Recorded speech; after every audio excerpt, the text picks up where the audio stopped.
Eu acho que o primeiro arranhão foi uma crítica que eu fiz do livro, da biografia dele para a Folha. Quando ele lançou a biografia dele, a Folha me convidou para fazer uma resenha. E aí eu disse que eu li o livro e tal, e como eu conheço a história dos Trapalhões, eu falei, ele não contou quase nada nesse livro aqui. Era uma história muito maquiada. Não, o problema também é que era uma autobiografia. Não, foi escrita por um jornalista. Mas com o aval dele. Tudo que o cara escrevia, mandava pra ele. Não, isso tá legal, ok. Exato. Eu sou um consumidor de biografia. Eu leio biografia. Cara, eu adoro biografia.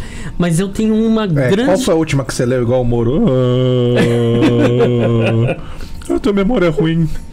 Não, a última que eu li foi a de um jornalista chamado o Castro. Rui Castro? Não. É escrito pelo Tom Cardoso, de um jornalista. Ele é pai daquele menino da Porta dos Fundos. Ah, não é o Sérgio Porto? Não é o Sérgio Porto. Daqui a pouco eu lembro o nome dele. Mas ele é pai do menino do Porta dos Fundos. Tem informação, pai do menino da Porta dos Fundos. Ele é pai do João Vicente. Pai do João Vicente, era um jornalista do Pasquim, um cara que fez um puta... Era um cara de esquerda, um cara que fazia um jornalismo revolucionário. Tarso de Castro, isso. Foi a última entrevista, a última biografia que eu li. Então eu gosto muito de biografia, mas eu tenho uma antipatia muito grande por autobiografia e por biografia de gente que está viva. Porque eu acredito, eu acho que a biografia do sujeito termina quando ele morre. Tá? Enquanto o cara tá vivo, sabe, é lançado a biografia da Anitta. Pô, Anitta, caramba, ela não tá na metade da vida dela.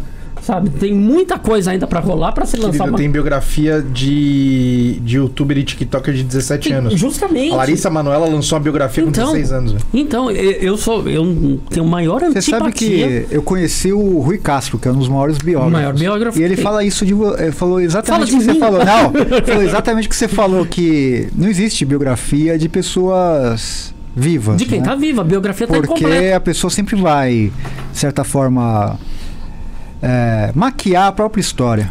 Justamente. E não tem que ter um distanciamento histórico e tal. Por que os Trapalhões? Os Trapalhões, eles acabaram. Então tem um distanciamento histórico. Eu não estou falando exatamente do Renato, do Mussum, estou falando do conjunto todo.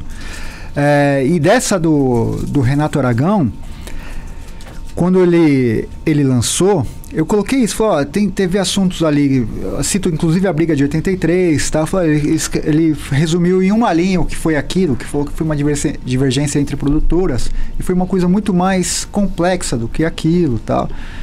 E aí isso, claro, chegou até ele não deve ter gostado, e ali acho que foi talvez a primeira ruptura na questão. Quando os livros estavam sendo lançados, e a gente sabe que pouca gente lê,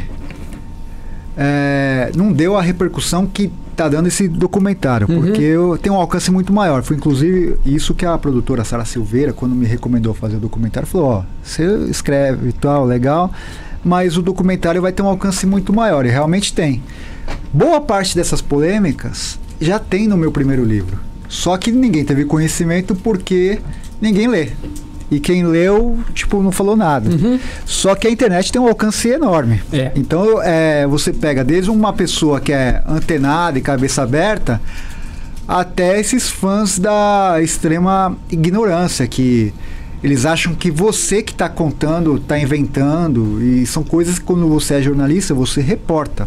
Você não é maluco de sair contando uma história que você imaginou. Já pensou? Eu ia ser o maior falsário do mundo, tá dando várias entrevistas falando de uma coisa que eu tô inventando na minha cabeça. Você ia ser exatamente aquilo que as pessoas dizem que você é. Algumas. Você sabe que falam disso, assim, né? Você citou o negócio de persona non grata e tal. Tem poucos fãs, poucos mesmo, que me odeiam, mas a maioria fala, assim, manda mensagem de apoio, não, vai em frente, eu te apoio, não sei o quê. É que essa minoria é muito barulhenta. Faz meme, faz vídeo xingando e tal. Mas a grande massa apoia, porque fala, nossa, que bacana, cara, eu sou fã eles falam, sou fã dos Trapalhões, mas é interessante saber outros aspectos dos caras, porque ajuda a construir e entender aquele fenômeno. Claro. Quando você passa a entender como que era cada pessoa na sua individualidade, você consegue entender, inclusive, a abrangência, o contexto todo daquilo. E fala, porra, olha como... Ele era isso, mas assim, na vida era isso. E uma coisa tem relação com a outra. De algum sentido tem. Você vê, né? O Renato, ele é um cara extremamente tímido, mas o Didi é um porra louca. Ele mesmo fala, eu queria ser o Didi. Que o Didi é o quê? É aquele cara irreverente, que zoa com todo mundo. Fala as coisas na cara de todo mundo, tá sempre com gostosa. Leva a vida na brincadeira. Malandrão. E você vê, o Renato é completamente diferente. Ele processa quem faz piada com ele. É um contrassenso incrível isso, né? Você fala, cara, um cara que riu tanto dos outros, criou um personagem tão fantástico, por que ele não leva a vida na leveza também, como o seu personagem, né? Então, tudo isso, você fala, olha que bacana, é uma coisa que você investiga, estuda e leva para os fãs refletirem como que é a construção dessa persona. Essa biografia que ele começou a azedar com você, faz quanto tempo isso? Acho que ele lançou em 2017. Essa biografia não é tão antiga, não, ela é recente. Foi escrita pelo Rodrigo Fonseca, que é um jornalista do Globo. E ele disse isso, né? Que quando falou assim, eu vou lançar a minha pra ninguém lançar depois. Ele tem essa cabeça, tipo... Só que... Ninguém pode meio falar. Roberto Carlos nesse sentido, né? É meio censor, né? É uma pessoa que tem esse pensamento assim, eu vou fazer pra ninguém mais fazer. Não, mas aí o cara... eu vou fazer para ninguém fazer, só que eu vou fazer uma que só fala bem. Sabe? Só me pinta como... E não tem esse poder, né? Porque como ele é uma figura pública, você pode fazer essa biografia. Se ele se sentir ofendido e tal, você faz a reparação na justiça. Mas ele não pode proibir, como ele quis fazer durante esse processo, não ele, que a esposa dele fala por ele. Ou ele fala pela esposa, porque não sei até que grau que é essa relação de... Se ela que manda, ou ele usa ela como um escudo e tal. O que você sente disso? Você acha que é ela que tá no comando e ele virou um bonequinho na mão dela? Eu acho que são duas cabeças iguais. Tá? Ela é uma pessoa que não é da área, não conhece comunicação. Se conhecesse, ele não teria a imagem que tem hoje. Ela podia ajudar ele a reverter essa imagem, que é uma imagem hoje... ruim. Porque... Eu fiz ontem uma pesquisa lá no Instagram, que eu falei assim, você gosta do Renato? A maioria colocou não. E do Didi? A maioria colocou sim.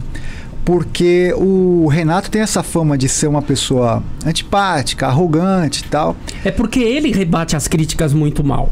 Não é? Exato, ele lida muito mal com as pessoas. Falta essa questão da assessoria de, não é dessa forma que você tem que responder, porque você vai criar uma antipatia com o público, sabe? E você é um personagem muito simpático. É um humorista, cara. Sabe? Você entendeu? Um humorista não pode ser azedo. Se, por exemplo, o cara tirar sarro do TikTok dele, ele devolve com uma piada. Não vai processar como ele fez com o Rafinha Bastos, né? Que ele processou o cara porque ele fez uma piada em cima do TikTok. Ele, como humorista, podia fazer uma piada zoando o Rafinha Bastos. Como esse documentário, ele pode fazer ou uma piada ou pode fazer uma sátira do meu documentário. E eu acho que ia ser um barato. Mas não processar. Eu acho que isso... cria uma mancha na imagem dele. Como do Roberto Carlos, todo mundo, a maioria fala, o Roberto Carlos foi o cara que censurou um livro. O cara construiu uma história tão bonita na música, mas tem essa questão de ser um censor. E quando a pessoa começa a querer censurar algo, você começa a pensar, deve ter coisa aí. O que tem, Porque eu acho que boa parte e que também ao mesmo tempo que o personal non grato que eu falo, principalmente pra Renata Aragão e família ali, mas o hype que tá sendo criado, né, nas coisas que você falou e no documentário em si, eu acho que é muito porque assim, cara, por que estão querendo parar? Por que estão querendo esconder? Sabe? Se bobear, se ele deixasse e não falasse nada, não tinha dado esse barulho todo, provavelmente, verdade. sabe? Com certeza. Como é que tá hoje o documentário? Você está sendo processado? Você está sendo impedido de vincular ele? Como é que tá essa ação? Não. Na verdade, durante o processo que a gente estava fazendo o documentário, a Lilian Aragão me mandou uma mensagem falando que eu não podia fazer esse documentário. Daí eu respondi a ela. Falei, você não pode me proibir. Por isso que eu falo que ela não é da área. Ela não tem a mínima ideia que eu posso fazer isso. Falei, o que você pode fazer é não me autorizar a entrevistar o Renato. Mas o resto eu posso fazer o que eu quiser. Isso muito graças ao Roberto Carlos também, hoje, exatamente. Né? O Paulo César Araújo, que foi o biógrafo do Roberto Carlos. Foi o primeiro, provavelmente, um dos ele foi o mártir nessa causa. Porque através dele que foi criada uma lei que é o Cala a Boca já morreu. Te dando direito de escrever o que você quiser de quem você escrever. Exatamente. Tanto é que nessa época, que já estava se rebuliçando, vão recolher o livro. Eu nem ia comprar, porque eu nunca me interessei pelo Roberto Carlos, mas eu comprei o livro. Falei, vai censurar, eu vou ter esse livro. Cara, esse livro hoje vale uma fortuna aí nos sebos e tal. E é um puta livro, respeitoso. E o que o Roberto Carlos censurou? Quando fala do acidente dele no trilho do trem. Que é uma coisa notória, que todo mundo sabe, e um juiz maluco deu ganho de causa pra ele. Por isso que assim, você fala, você tá seguro que você tá fazendo? Eu tô. Mas você entra com um juiz ou uma juíza que chega e dá um ganho de causa por uma coisa que é absurda. E na justiça tem uma série de aberrações. Sim. Eu conheço advogados que falam, o Brasil é o país da insegurança jurídica. Tá na lei. Você não pode fazer isso. O cara faz e não acontece nada. E tá na lei que você pode fazer isso. Você faz e um juiz chega e fala, você não pode. Porque alguém tem uma interpretação diferente da lei, não sei o quê. Então depende muito do juiz. Mas eu estou muito seguro assim, do que eu estou fazendo. Não tenho medo nenhum de processo. Nenhum. Eu acho que se a gente for para a justiça, eu ganho.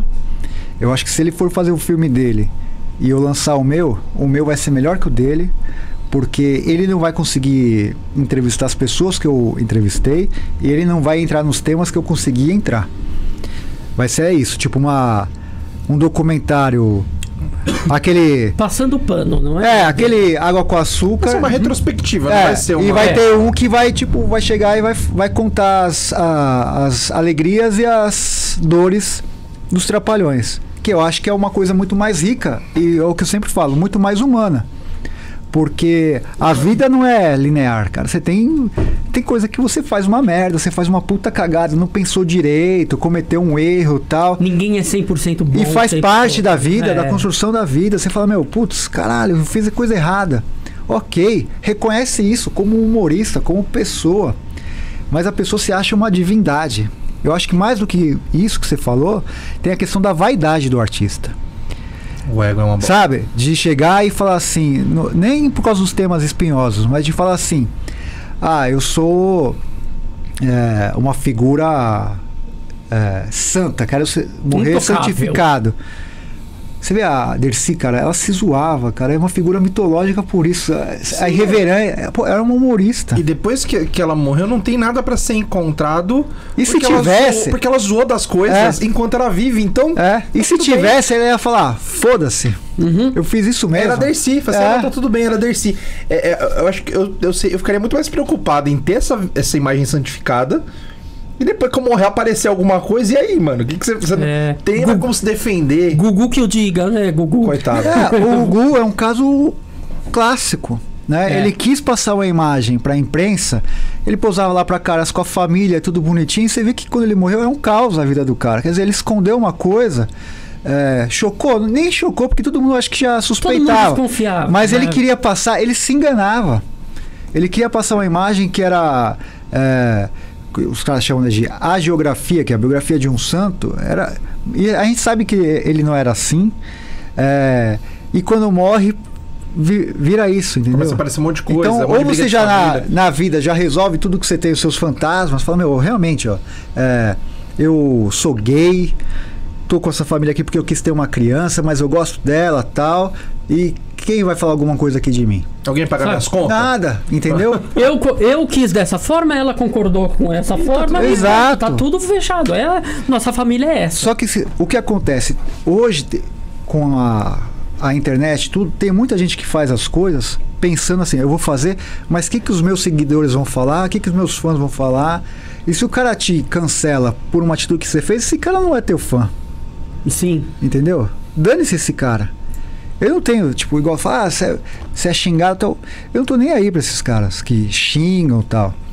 Não, a minha vida não vai se valer porque a opinião de um cara que, depois se a gente for perguntar desse cara, esse cara não fez nada na vida, é um bosta e é um leão de circo na internet, e quando vai ver a vida do cara, o cara é uma bosta, mas quer cagar a regra pra cima de você.